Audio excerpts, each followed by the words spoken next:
Hi friends! Thanks for tuning in. If you like this video, please give it a like, comment below, and take a moment to subscribe to our channel. Welcome to Waskish, Minnesota, a small town set among forests, lakes, and the peaceful landscapes of northern Minnesota. This community has been around since the early 1900s, when settlers were drawn to the area for logging, hunting, and fishing.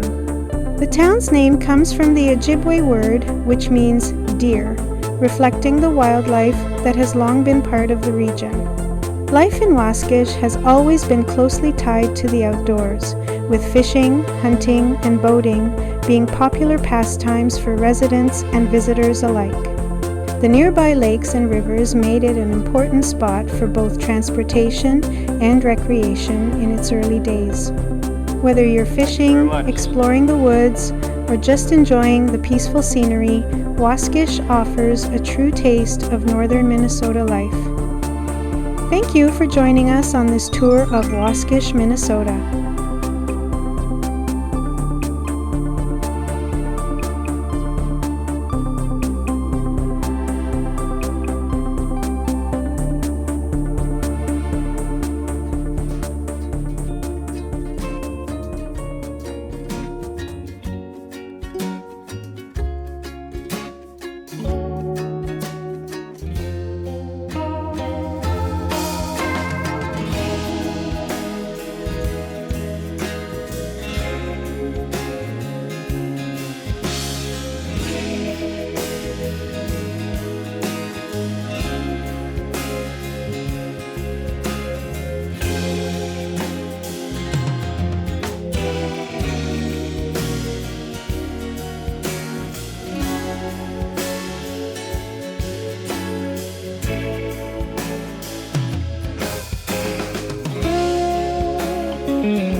Thanks for watching!